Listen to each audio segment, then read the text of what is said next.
السلام علیکم ورحمۃ اللہ وبرکاتہ۔ الحمدللہ وحدہ والصلاۃ والسلام علی من لا نبی بعد۔ اعوذ باللہ من الشیطان الرجیم، بسم اللہ الرحمن الرحیم۔ شہر رمضان الذی انزل فیہ القرآن ھدی للناس وبینات من الھدی والفرقان فمن شہد منکم الشہر فلیصم۔ یہ آیت مبارکہ 185 نمبر آیت مبارکہ ہے سورہ بقرہ کی۔ شہر رمضان الذی انزل فیہ القرآن، رمضان المبارک وہ مہینہ ہے کہ جس کے اندر قرآن مجید نازل کیا گیا۔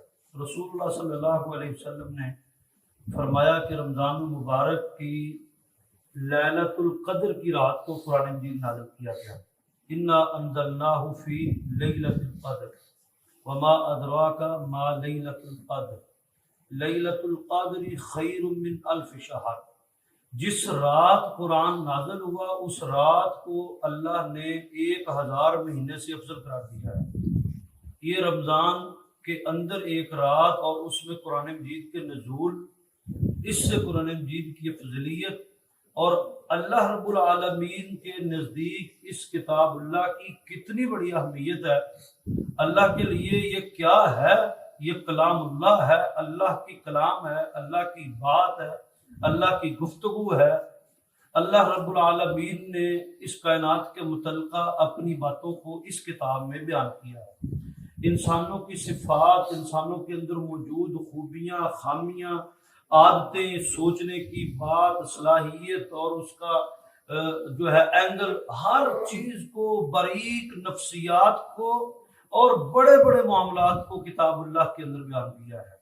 اور یہ کتاب اللہ کا کلام ہے، اللہ کی گفتگو ہے، اللہ کی بات ہے۔ تم میں سے جو کوئی اللہ کے ساتھ بات کرنا چاہتا ہو، اللہ کے ساتھ گفتگو کرنا چاہتا ہو، اسے چاہیے وہ کتاب اللہ پڑھے۔ اور اس کی عظمت یہ ہے کہ جس رات اس کو نازل کیا گیا اس رات کو 1000 مہینوں سے افضل قرار دیا ہے۔ 86,000 سال کی عبادت، یہ 1000 مہینوں سے زیادہ افضل رات۔ اور یہ قرآن مجید ایک رات کے اندر نازل کیا گیا۔ نبی اکرم صلی اللہ علیہ وسلم کے اوپر 23 سال کے اندر نازل ہوا ہے، لیکن ایک ہی دفعہ لوح محفوظ سے پہلے آسمان پر ایک ہی رات میں نازل ہو گیا تھا۔ پھر پہلے آسمان سے نبی اکرم صلی اللہ علیہ وسلم کے اوپر ضرورت کے تحت، حالات و واقعات کے تحت قرآن مجید نازل ہوتا رہا۔ اور رسول اللہ صلی اللہ علیہ وسلم کے اوپر جب بھی کوئی آیت مبارکہ نازل ہوتی تو آپ مکاتبین کو، جو لکھنے والے ہیں، کاتبین ہیں، ان کو کہتے کہ اس آیت کو فلاں صورت میں، فلاں آیت کے بعد اور فلاں آیت سے پہلے لکھنا۔ یوں آپ نبی صلی اللہ علیہ وسلم لکھوایا کرتے۔ صحابہ کرام کھجور کے تنوں کے اوپر، چمڑے کے اوپر اور ایسی جو بھی چیزیں ان کو میسر تھیں، کھجور کے پتوں کے اوپر ان کو لکھا کرتے۔ پھر ان کو جمع کرنے کا ایک مکمل جو ہے وہ واقعہ ہے اور ایک مکمل چیپٹر ہے کہ قرآن مجید کو اس ترتیب کے ساتھ ایسے جمع کیا گیا، کن گواہیوں کے تحت۔ تو شہر رمضان الذی انزل فیہ القرآن، قرآن مجید کے علاوہ جو باقی کتابیں ہیں وہ بھی رمضان میں نازل ہوئی ہیں۔ تو رات 13 رمضان کو نازل ہوئی ہے، انجیل 21 رمضان کو نازل ہوئی ہے، زبور 20 رمضان کو یا 23 رمضان کو نازل ہوئی ہے۔ ساری کتابیں رمضان المبارک میں ہی نازل ہوئی ہیں۔ اور رمضان کا مہینہ یا یہ جو مہینے ہیں 12، یہ کب سے ہیں؟ پہلے دن سے، جس دن سے اللہ نے کائنات کو بنایا ہے، تخلیق کیا، یوم خلق السماوات والارض، زمین و آسمان کو جس دن سے پیدا کیا ہے، اللہ رب العالمین نے اس کی سال کو 12 مہینوں سے تقسیم اس دن سے کیا ہوا ہے۔ اور اس دوران نبی صلی اللہ علیہ وسلم تک کئی قومیں آئی ہیں، کسی کو رمضان المبارک روزے کے طور پر نہیں ملا۔ رمضان آتا تھا بس عام مہینہ ہے، جیسے شعبان مہینہ ہے، ربیع الاول مہینہ ہے یا رجب مہینہ ہے، ذوالقعدہ ہے، ذوالحجہ، عام بس چلتے آ رہے ہیں۔ ہاں، حج ابراہیم علیہ السلام کے بعد حج کو ذوالحج میں رکھا گیا، یہ پکی بات ہے، حضرت ابراہیم علیہ السلام کے بعد۔ لیکن عرب کے لوگ یہ کرتے ہوتے تھے کیونکہ ذوالقعدہ، ذوالحج اور اس میں 4 مہینہ اربعۃ حرم، 4 مہینے حرمت والے ہیں، یہ بھی پہلے دن سے اللہ نے کیا ہوا ہے۔ کون کون سے ہیں؟ ذوالقعدہ، ذوالحج، محرم، 3 مہینے پے دار پہ کٹھے، اور ایک رجب۔ یہ 4 جو مہینے ہیں، یہ 4 مہینے حرمت والے یہ ہیں کہ ان مہینوں میں جنگ کی نہیں کی جائے گی، لڑائی نہیں، اور عرب کے لوگ بھی ان 4 مہینوں میں جنگ نہیں کرتے تھے، لڑائی نہیں کرتے تھے، اس لیے کہ حج کا مہینہ ہے تو حج سے پہلے کا 1 مہینہ اور حج کے بعد کا 1 مہینہ، تاکہ جو مسافر حج کے لیے آ رہے ہیں اور پھر واپس جانا ہے حج کر کے، ان کو راستے میں کوئی لوٹے نہ۔ ایک پہلے دن سے اس کی حرمت کا اہتمام اللہ رب العالمین نے کر دیا۔ پھر رجب میں لوگ بہت زیادہ عمرہ کے لیے آیا کرتے تھے تو اس کو بھی حرمت والا قرار دے دیا کہ تاکہ ان کو لوٹا نہ جائے، جنگ نہ کی جائے، خون بہانا، لوٹنا حرام۔ عرب والے ایسے ہی کرتے تھے، لیکن عرب والے ایک کام یہ کرتے تھے کہ اگر انہیں جنگ کرنی ہوتی تھی نا رجب کے مہینے میں، اب رجب حرمت کا مہینہ، وہ کہتے تھے یہ رجب نہیں ہے، یہ جو سفر ہے، اب رجب کو سفر کہہ کر جنگ کرتے اور اگلے مہینے کو کہہ دیتے ہاں اب رجب ہے، اب انہوں نے حملہ کرنا ہے، یہ اب رجب شروع ہو گیا ہے، اب لڑائی نہیں کی جائے گی۔ انہوں نے حرمت برقرار رکھی لیکن اپنی مرضی سے، حرمت ضرور برقرار رکھی۔ اب جب نبی اکرم صلی اللہ علیہ وسلم آئے اور مکہ فتح کیا، مکہ فتح کرنے کے بعد آپ نے اعلان کیا کہ آج کے بعد مہینوں پر، دن پر اور سال پر آ چکے ہیں، آج کے بعد کوئی بھی دن اور مہینہ تبدیل نہیں کیا جائے گا۔ پھر آپ نے انگلیوں سے گنتی گنوائی کہ محرم، صفر، رجب، جمادی الاول، جمادی الثانی، یہ ربیع الاول، ربیع الثانی، نبی اکرم صلی اللہ علیہ وسلم نے مہینے 12 کے 12 گنوائے کہ اسی ترتیب کے ساتھ آئندہ مہینے چلیں گے اور کوئی جو ہے وہ اس کی ترتیب کو تبدیل نہیں کرے گا۔ تو اللہ نے 4 حرمت والے مہینے سال کے اندر رکھے، اور رمضان المبارک ہر امت کے اندر آتا تھا، لیکن روزے اس امت کو رمضان میں میسر آئے، اور رمضان کو روزوں کے طور پر منایا جانا، رمضان مبارک کو روزوں کے طور پر قبول کرنا اور تحفے میں ملنا، یہ صرف امت محمدیہ صلی اللہ علیہ وسلم کو ملا ہے۔ شہر رمضان الذی انزل فیہ القرآن، رمضان المبارک وہ مہینہ ہے کہ جس کے اندر قرآن نازل کیا گیا، فیہ القرآن ھدی للناس، یہ لوگوں کی ہدایت کے لیے ہے، ھدی للناس، لوگوں کی ہدایت کے لیے ہے قرآن مجید۔ دنیا کی سب سے بڑی کوئی موٹیویشن ہے، کوئی انسپریشن ہے، یہ قرآن مجید ہے۔ اس سے تو ھدی للناس یہ لوگوں کے لیے ہدایت ہے، اور یہ ایک ایسی ہدایت ہے کہ اس کے بعد کوئی ہدایت اس کے مد مقابل نہیں ہے۔ یہ کوئی ایسی ہدایت ہے کہ اس کے بعد کوئی ہدایت اس کا مقابلہ نہیں کر سکتی۔ ھدی للناس وبینات، اور یہ بڑی واضح ہے، اس کے اندر کوئی چھپی چیز نہیں ہے، کوئی ابہام نہیں ہے۔ اب یہ ایک مولویوں کی بات یہ ہے کہ قرآن مجید ڈائریکٹ نہیں پڑھنا چاہیے، بندہ گمراہ ہو جاتا ہے۔ یہ بات آپ نے سنی ہوگی شاید کہ نہیں، ہم نے تو اس میں سے گزرے ہیں یہ واقعات سے۔ اللہ کہتا ہے یہ کتاب ہدایت ھدی للناس ہے، الحمدللہ رب العالمین، الف لام میم ذالک الکتاب لا ریب فیہ ھدی للمتقین۔ اور یہ کیسے ہو سکتا ہے؟ قرآن مجید کا 80% حصہ اللہ کے وہ باتیں ہیں جو عام ہم چٹا ان پڑھ بھی پڑھے تو اس کو سمجھ آتی ہے، 10% ہے صرف جو احکامات ہیں، وراثت کے احکامات آگے، طلاق کے احکامات آگے، اسی طرح اور کچھ احکام باریک احکامات ہیں، وہ چلو آپ علماء سے سمجھ لیں، آپ کو پتہ چل جائے کہ اس کے کیا۔ ورنہ قرآن مجید اب تک ہم نے کتنا پڑھ لیا ہے وراثت کے، اور یہ احکامات ابھی آئے ہیں کہ بندہ نصیحت کرے تو کیا کرنا چاہیے، وصیت کر جائے تو کیا۔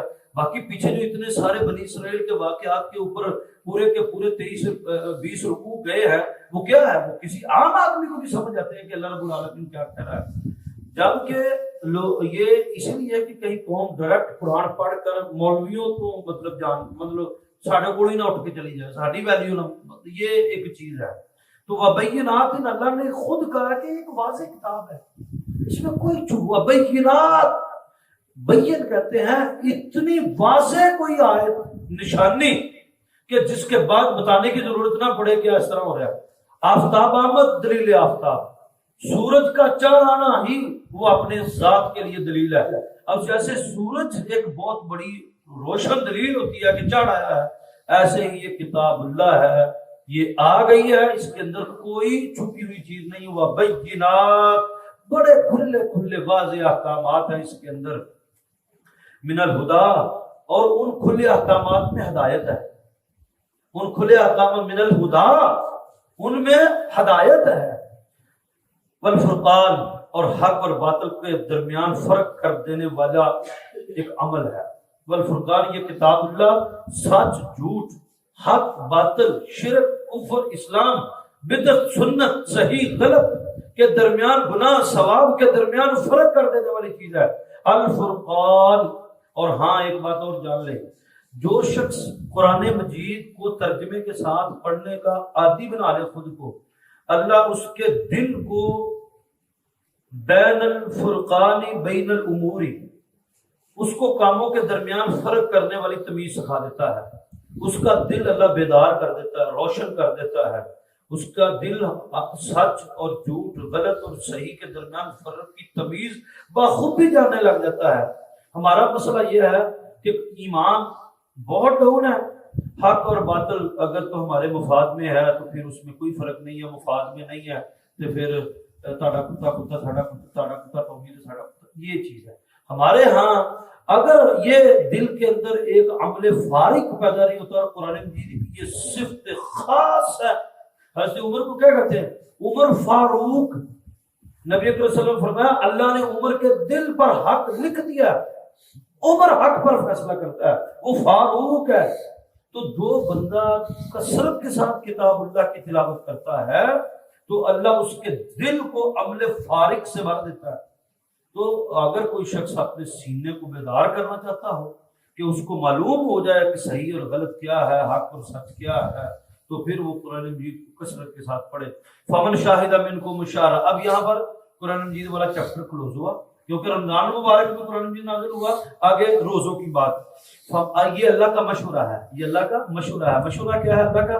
فمن شاہد منکم الشہر فلیصمہ، جو کوئی تم میں سے اس مہینے میں زندہ رہے فلیصمہ، اس کو چاہیے کہ وہ روزہ رکھے۔ ومن کان منکم مریضا او علی سفر، اگر تم میں سے کوئی مریض ہے یا مسافر ہے، فعدۃ من ایام اخر، تو وہ دوسرے دنوں کے اندر اپنی گنتی کو پورا کرے۔